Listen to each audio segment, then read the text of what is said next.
Um, so I am Jeanette Quick, and I am running for City College Board.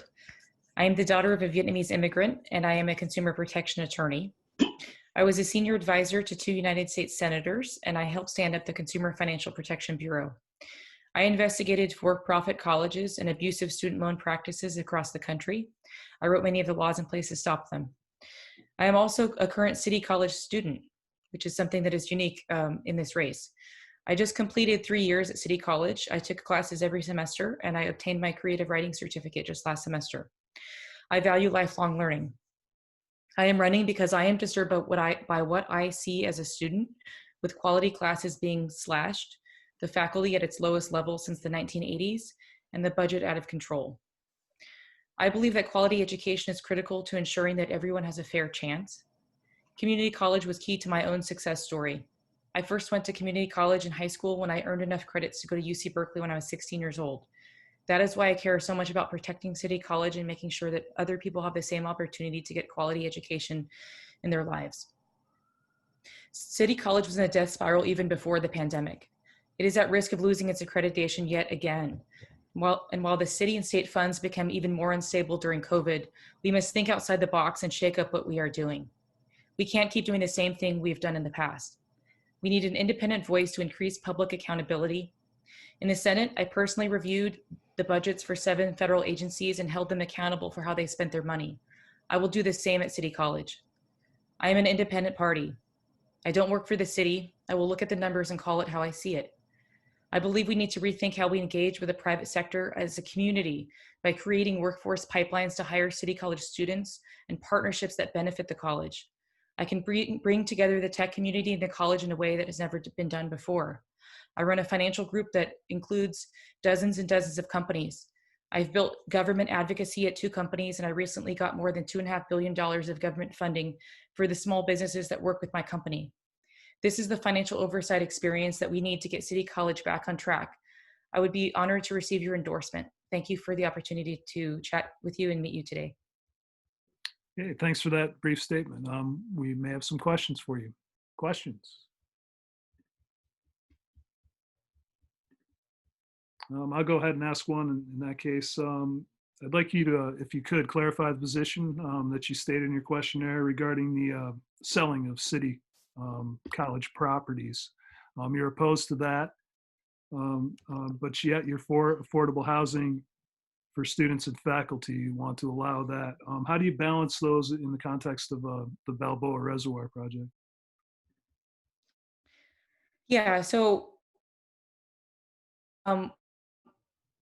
well, I mean, on the one hand, so Balboa was not owned by City College, right? So I think I was answering the question about City College selling its own properties, but I do think that City College should evaluate, the properties that it has and figure out if there are ways in which it can use the properties that it has more effectively. I know, for example, there had been questions about how it was using the Market Street campus, and how it should be renovating the Tenderloin campus as well. And so I think that generally the City College should be evaluating the use of all of its properties. And with regards to Balboa, I do believe that affordable housing is a very important thing that needs to be focused on for the college. And the fact that Balboa Reservoir has been used as a parking lot for decades, I think is not the best use of that area.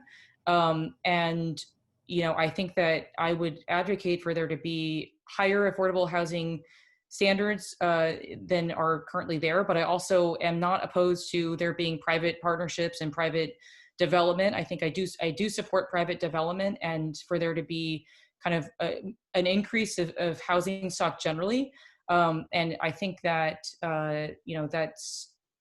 we can't just kind of keep on with just keeping things empty, and the goal of having affordable housing is not served by having properties just sit empty. Okay, thank you very much for that. Any other questions? You mentioned that City College may be in danger of losing its accreditation in the near future. Could you speak a little bit more about that? Sure. So City College this last this last audit that was undertaken in January showed that it had a $14 million budget deficit, which means that it has now slipped below the 5% reserve that it needs to have in order to keep accreditation. As we know, we're about 3 years into the 7-year renewal period that was achieved in 2017.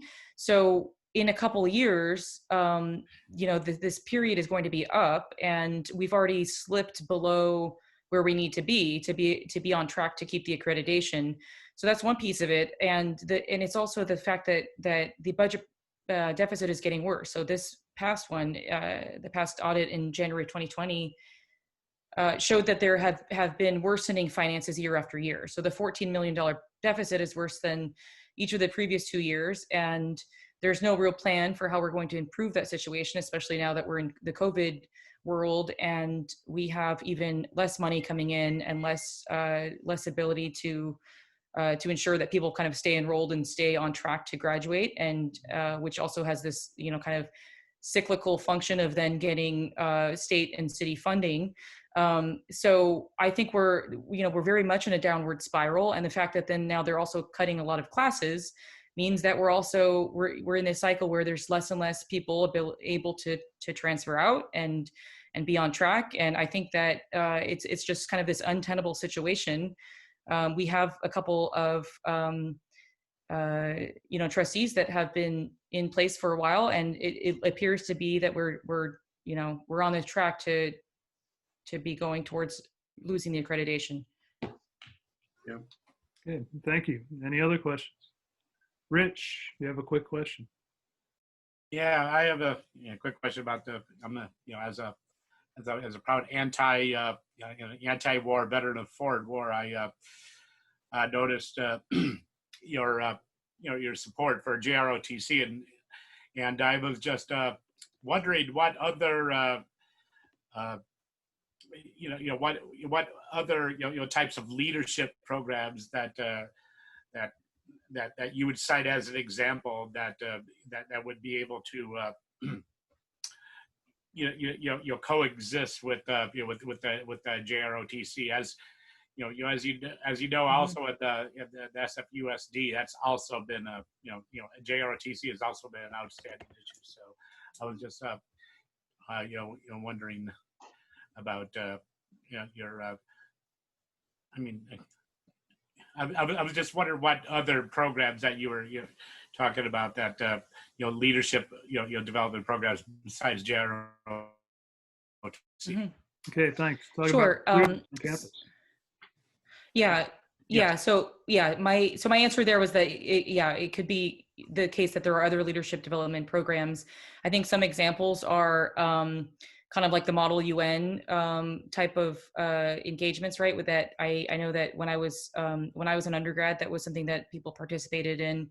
There are also programs around kind of like entrepreneurship and how to enter the workforce, thinking about new and innovative ideas. So there's a program called Starting Block that is for people all across the country, and to put them in kind of these like multi-year programs. There's also the Truman Fellowship Program, which I was in, which is related to kind of national security and progressive values. So I think those are some examples. I'm sure there are others that are out there, but I think the point of my position there was that there are other kind of ways to cultivate people's leadership and engagement with the community. And I think that it's important that we target and make sure that target individuals and particularly diverse individuals that may not kind of know that these things exist, and that it's important that these opportunities are available for people on campus. Okay, thanks very much for that response, and thanks for joining us this evening. We have other candidates that we need to speak to.